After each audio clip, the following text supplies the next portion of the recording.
성탄절에 이제 많은 교회 목사님들이 그 설교하실 때 택한 본문입니다. 우리가 뭐 믿음이 좋은 분들은 암송하고 있잖아요.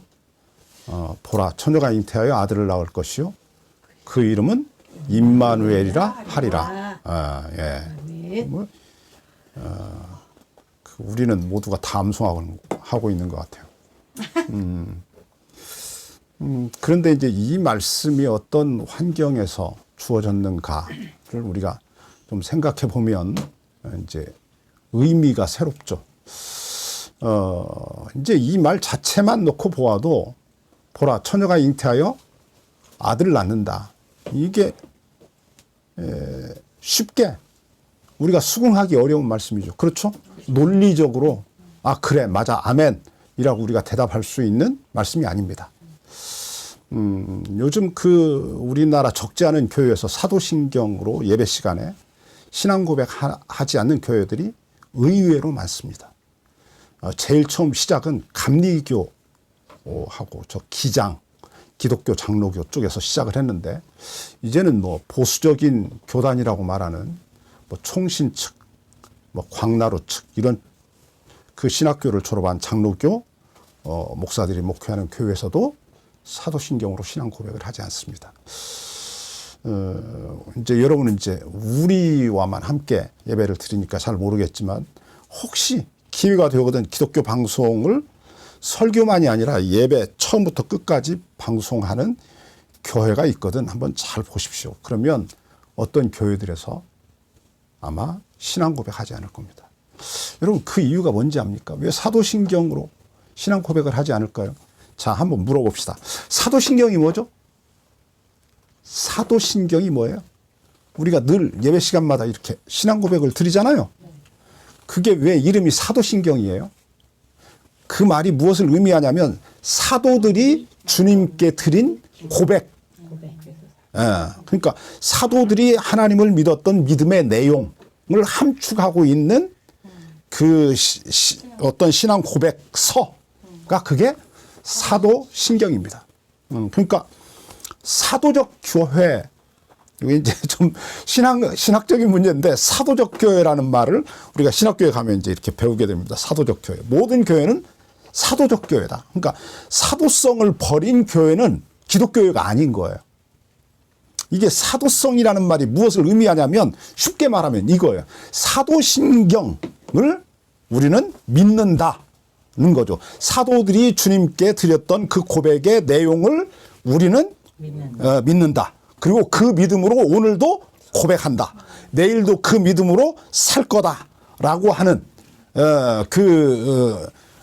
이제 어떤 이런 내용들을 담고 신앙생활을 하는 사람들을 사도적인 교회의 신자라고 우리가 말할 수 있는 거죠. 이해가 되겠죠? 네. 뭐 이렇게 쉽게 설명하잖아요. 자, 그런데 오늘날 굉장히 주로 신자들이 많이 모이는 교회 예배당일수록, 그리고 인텔리들이 많이 모이는 교회의 예배당일수록 그 교회에서 신앙 고백을 드리지 않는 거죠. 여러분, 이유가 뭔지 압니까? 결정적 이유가 이제 유럽에서부터 물론 시작이 되었어요. 뭐 저 윌리엄 바클레이라고 하는 영국의 훌륭한 저 주석학자가 있었는데, 그 학자가 시비를 걸기 시작했어요. 어떤 말씀에서 시비를 걸었냐면, 오늘 아침에 우리가 함께 읽고 있는 이사야서 7장 말씀을 주석하면서 시비를 걸었어요. 그 내용이 뭐냐면, 자, 우리 한번 성경 볼까요? 저 여러분이 가지고 있는 성경에도 아마 그렇게 되어 있을 겁니다. 14절 보죠. 14절. 그러므로 주께서 친히 징조로 너희에게 주실 것이라. 보라. 그리고 뭐라고 나와요? 처녀가 잉태하여 아들을 낳을 것이요, 그 이름은 임마누엘이라 하리라. 그렇죠? 처녀 옆에 숫자 있죠? 처녀라고 하는 글자 옆에 숫자 있잖아요. 1. 그리고 밑으로 쭉 내려가서 보시죠. 그럼 뭐라고 되어 있죠? 젊은 여자가 라고 되어 있잖아요. 쳐봅시다. 네. 쳐보죠. 그 이제 히브리어 원문 성경을 보면 그 이 단어가 처녀로 우리나라 성경에, 우리 성경에 처녀로 번역되어 있는 이 단어가 이게 명사인데 젊은 여자로도 번역할 수 있고 처녀로도 번역할 수 있는 단어예요. 아시겠죠? 이 단어를 처녀로도 번역할 수 있지만 뭐로도 번역할 수 있다? 젊은 여자로도 번역할 수 있다는 거예요. 그러니까 이제 뭐 사람에 따라서 자 이렇게 봅시다. 그러면 우리가 처녀가 잉태하여 아들을 낳는다가 아니라 젊은 여자가 잉태하여 아들을 낳는다. 이러면 여러분 뭐 시비 걸 이유가 있어요? 없어요? 없어요. 없잖아요. 뭐 우리가 두 번 생각할 이유 없죠. 그냥 젊은 여자가 잉태하여 아들을 낳는다. 아멘. 뭐 이렇게 할 수 있는 거죠. 그런데 이제 처녀가 잉태하여 아들을 낳는다. 이러니까 이 윌리엄 바클레이가 시비를 걸었어요. 뭐 굳이 이걸 처녀로만 번역할 이유가 뭐냐. 나는 젊은 여자로 번역하겠다. 왜냐하면 두 가지 의미가 있으니까. 두 가지 성경에서 실제로 젊은 여자를 이 단어로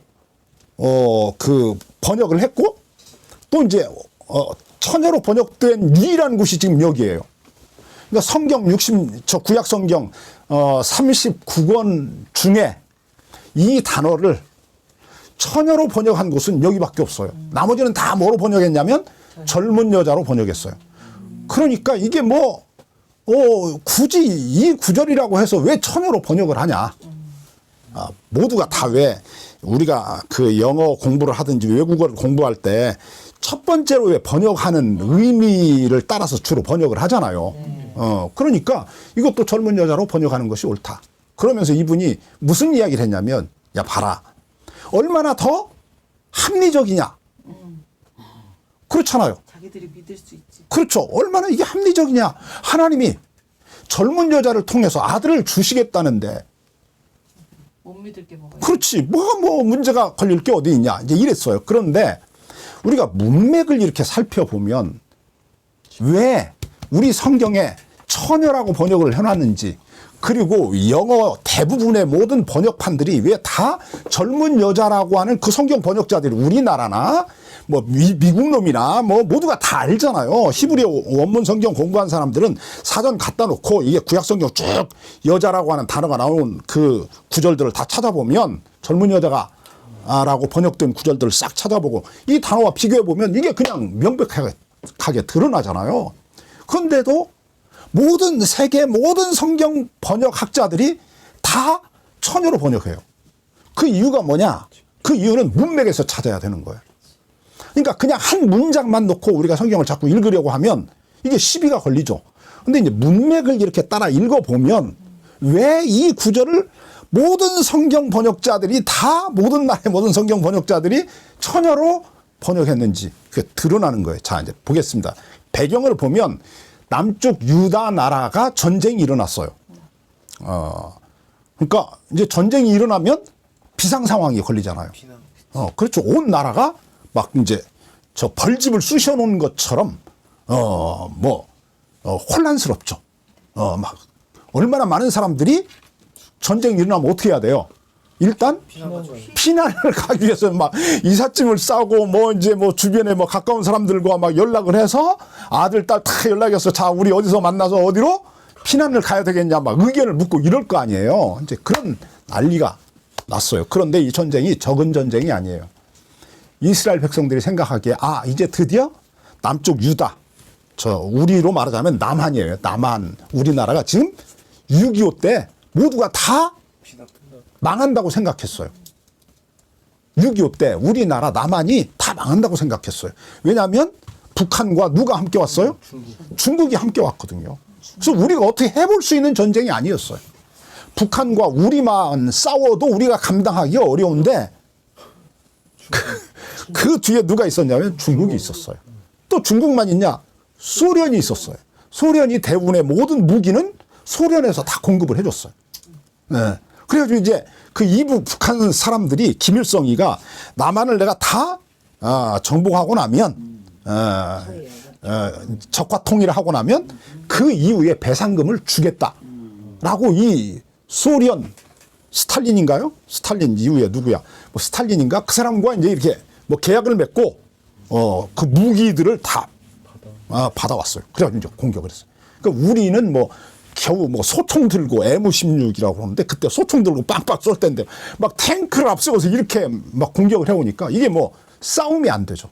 그래서 우리가 왜 초등학교 때 배우잖아요. 낙동강 뭐 벨트라고 해가지고 그곳 경상도에서 아주 뭐 손바닥만한 땅만 남고 모든 우리나라 국토 전체가 다 북한 사람들에게 빼앗겼죠. 빼앗겼어요. 그런데 참 역사 속에서 기적이 일어났죠. 미군이 그 전쟁에 참여를 하면서 그리고 이 자유진영에 있는 모든 나라들이 하여튼 역사 속에서 유일합니다. 여러분. 역사 속에서 유일해요. 그 군인을 파병한 나라든지 뭐 그 전쟁에 필요한 의약품을 파견하든지 뭐 양식을 보내줬든지 이런 나라가 제일 많아요. 세계 역사 속에서 2차 세계대전에 참여한 나라보다 더 많은 나라들이 우리나라의 전쟁에 참여했어요. 가지고 막 도와준 거예요. 이건 정말 기적이 일어난 거예요. 이게 아무도 그 기대하지 못했고 예상하지 못했고 꿈꾸지 못했던 일이 정말 일어난 거예요. 꿈꾸는 것 같은 일이 일어난 거예요. 진짜라니까요. 역사 속에 이런 일이 없었다니까. 세계 모든 나라가 다 막 힘을 합해서 우리나라를 도왔어요. 엄청난 일이 일어난 거죠. 그래서 이제 결국 다시 이제 뭐 남한 땅을 뭐 찾게 되고 이제 이렇게 되었는데 그런 전쟁이 남쪽 유다 나라에 일어났어요. 그러니까 지혜 있는 사람들은 다 어떻게 해요? 미리 여러분 다 도망가는 거예요. 6.25 사변 딱 터지니까 이승만이 제일 먼저 한 일이 뭐냐면 도망간 거예요. 어디로 도망갔는지 아세요? 대전으로 도망 나왔어요. 대전으로. 우리나라 땅이 아니요? 아니죠. 대전으로 도망 나왔어요. 전쟁 터지자마자. 그래놓고 한강 철교를 무너뜨렸죠. 그리고 이제 방송에 나와서 방송하는 거예요. 뭉치면 살고 흩어지면 죽습니다. 이러면서 뭐 우리 국군들이 지금 잘 방어를 하고 있다. 그러니까 서울 시민 여러분 걱정하지 마십시오. 이런 거야. 왜 그놈이 나쁜 놈이냐면 역사학자들에 의해서 이승만 대통령이 왜 그렇게 비난을 받냐면 지식인들에게 왜 그렇게 비난을 받냐면 지가 도망 나왔으면 서울 시민들도 도망 나올 수 있도록 철교를 자르지 말아야지. 그 철교를 잘라놓고 저만 도망 나와가지고 뭉치면 살고 흩어지면 죽는다고. 두려워하지 말라고. 지금 우리가 잘 싸우고 있다. 그래서 다른 사람들은 이게 피할 기회를 안 준 거예요. 근데 이제 이 남쪽 유다 나라는 지혜 있는 놈들이 다 도망간 거야. 그러니까 권력 있고 힘 있고 뭐 정보가 있는 놈들은 애굽으로 다 도망가는 거예요. 북쪽에 있는 이스라엘 나라가 쳐들어왔는데 저 혼자 쳐들어온 게 아니라 그 위에 있는 중국. 우리나라로 말하면 중국이고 그들로 말하면 이제 아람이라는 나라. 아람이라고 하는 큰 나라가 있었는데 그 나라가 엄청난 수십만 군대를 끌고 막 함께 쳐들어온 거예요. 그러니까 이건 유다가 방어해낼 수 있는 맞서 싸울 수 있는 수준이 아니야. 그리고 뭐 이 전쟁에서 살아남을 수 있다 이런 생각은 하지도 않아. 모두가 다 이미 나라 망했다. 뭐 힘 있고 뭐 뭔가 여유가 있는 사람들은 다 이미 도망가 버렸다. 그러니까 이게 싸움이 안 되는 거예요.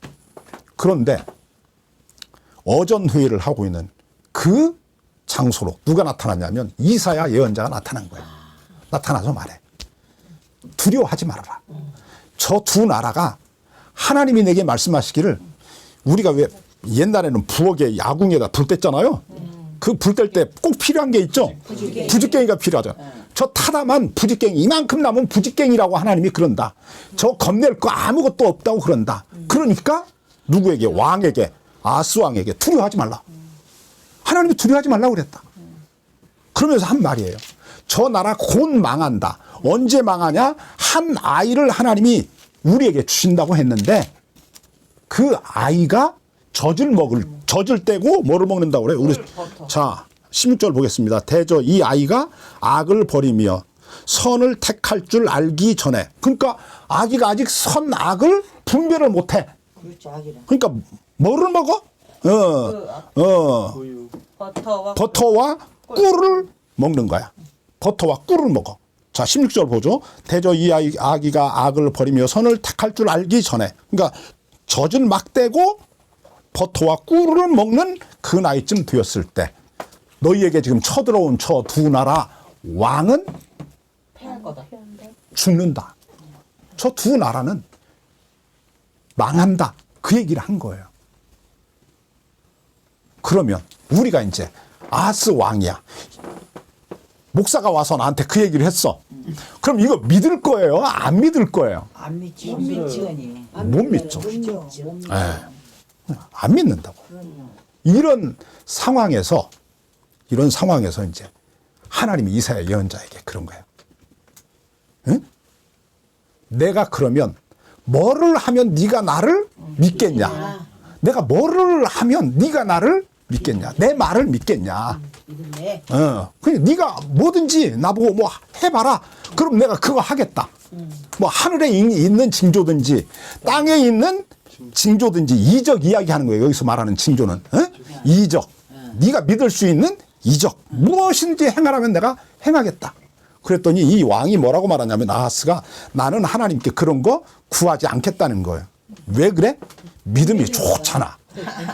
못 믿으니까. 어려운 거 시키면. 예, 그렇지. 내가 너무 어려운 거 시키면, 못할 거를 그걸 내가, 그런 귀찮은 짓, 쓸데없는 짓을 하냐. 그냥 이사야 예언자 당신 가라.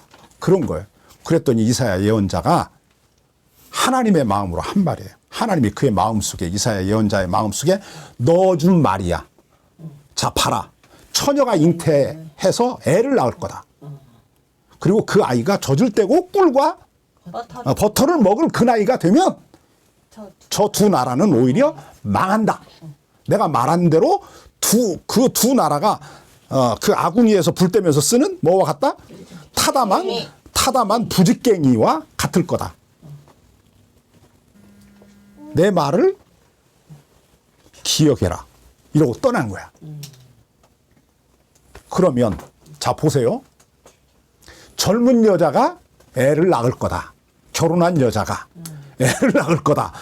그러면 네가 나를 믿겠냐? 이 말이 이 상황에 맞냐? 네가 나를 안 믿으니까 내가 그러면 내가 정말 나를 믿을 수밖에 없는 증거를 내가 너에게 보이겠다. 그게 뭐예요? 그거는 기적이잖아요. 이거는 있을 수 없는 일을 하나님을 믿을 수밖에 없는 증거를 내가 너에게 보여주겠다는 거예요. 그게 뭐냐면 젊은 여자가 애를 낳을 것이다. 이 말이 아니라 처녀가 잉태하여 애를 낳게 하겠다는 거예요. 자, 그러면 이제 봅시다. 그 처녀가 누구였냐를 이제 우리가 묻는 거잖아요. 그 처녀가 애를 낳았어요. 이 아들이 만약에 예수님이라면 이 지금 예언자가 한 말이 안 맞아요. 그렇죠? 저 두 나라가 망한다고 그랬죠? 언제 망한다고 그랬냐면 처녀가 낳은 그 아들이 버터와 꿀을 먹을 나이가 되면 저 두 나라가 망한다 그랬잖아요. 그러니까 여기서 말하는 처녀는 어떤 처녀냐면 예수님을 낳은 마리아가 아니에요. 누구를 말하냐면 그 자리에 지금 앉아 있는 옛날에는 오늘날과 다르게 그 어전 회의를 하잖아요. 그러면 왕가의 남녀 성인들이 함께 참여했대요. 그러니까 이제 그 자리에 참여했던 다윗 왕가에 한 처녀가 있었던 모양이에요. 그 처녀가 누구인지는 이름이 안 나와 있지만 그 처녀가 있었는데 그 처녀에게 애를 내가 낳게 하겠다. 그럼 네가 나를 믿겠냐라고 하나님이 말한 거예요. 아시겠죠?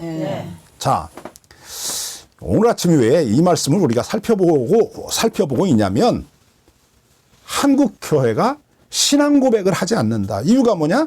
처녀가 잉태하여 애를 낳는다.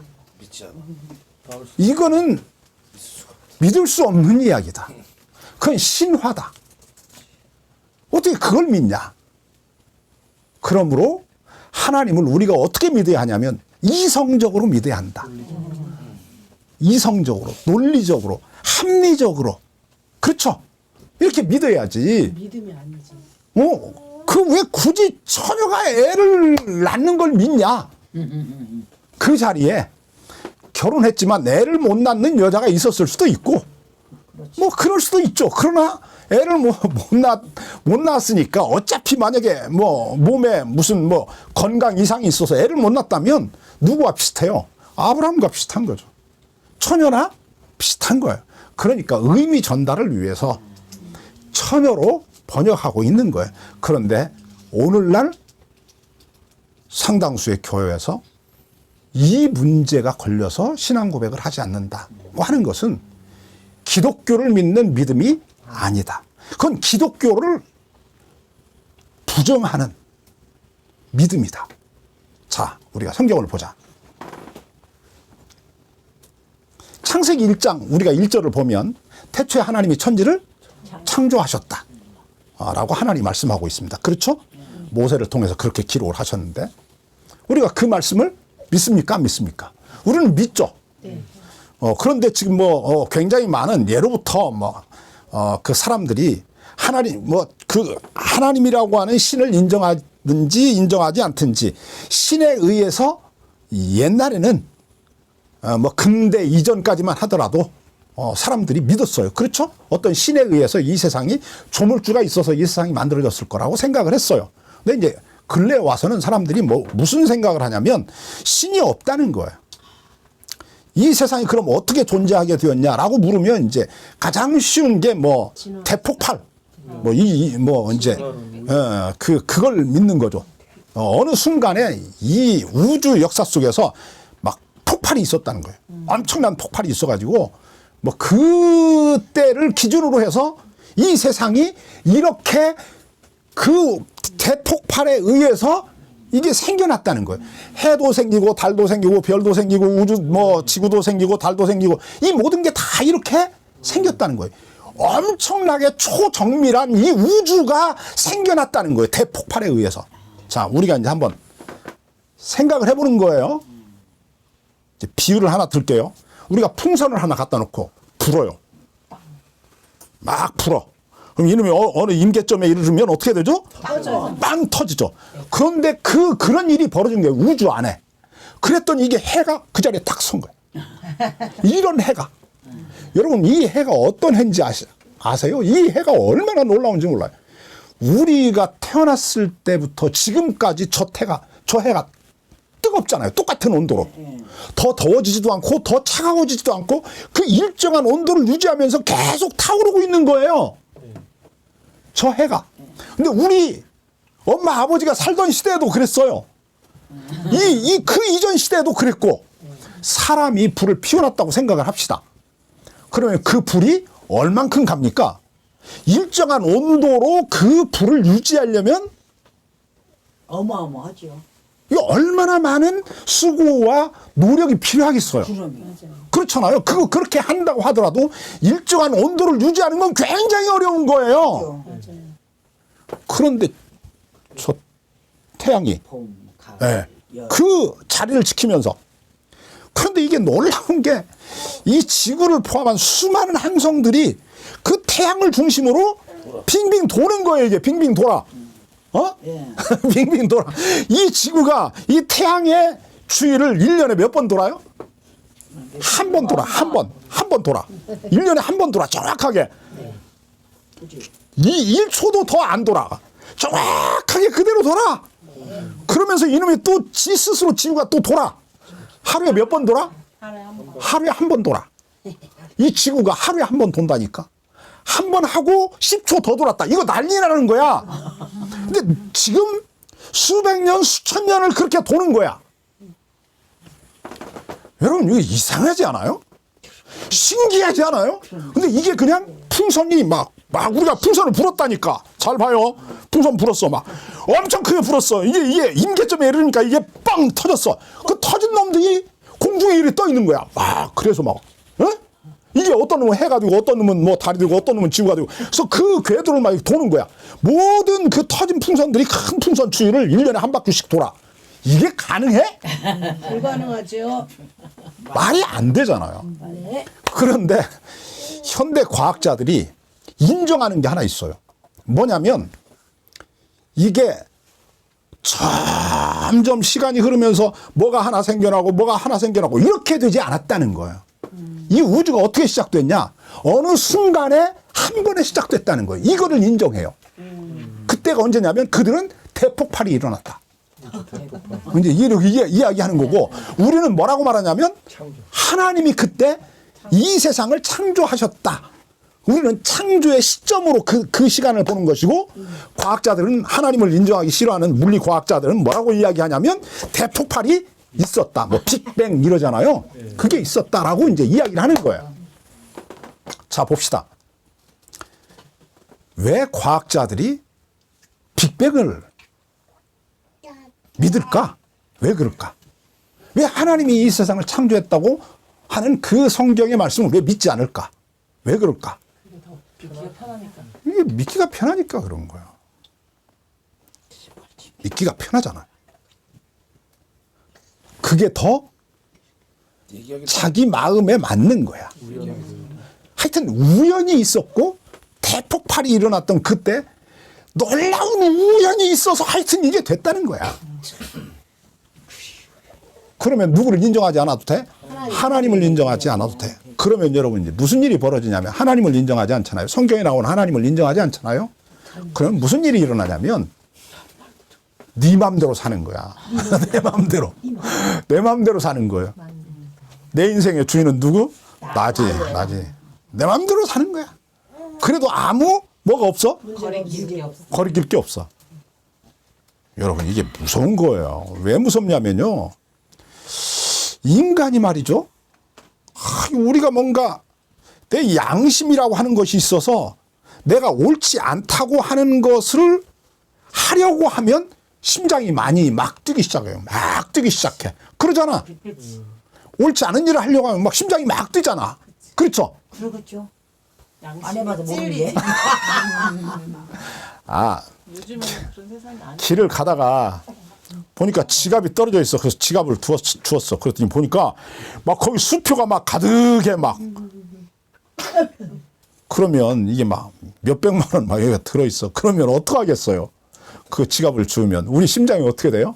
콩당콩당 하겠죠. 그렇잖아. 콩닥콩닥 하자. 왜 그래? 이걸 갖다 줘야 하냐? 그렇지. 내 거를 하냐? 그렇지. 이걸 갖다 줘야 하는가? 내 거를 할 건가를 하나는 한번 쳐다봐야죠. 하나님이 나 보여. 그러니까 그런 거예요. 이게 우리에게 뭐가 있냐면 양심이라는 게 있어요. 사자가 길을 가다가 토끼를 만났어요. 심장이 뛸까 안 뛸까? 안 뛰어요. 그냥 잡아먹어. 아니지, 뛰려면 잡아먹어야 그냥. 그냥 잡아먹어. 그냥 잡아먹지. 아무 기회를 생각 봐. 배가 고픈데. 보세요. 이게 웬 죄송하고 이걸 잡아먹어야 되나 말아야 되나 막 고민할까? 아니란 게요. 아니요.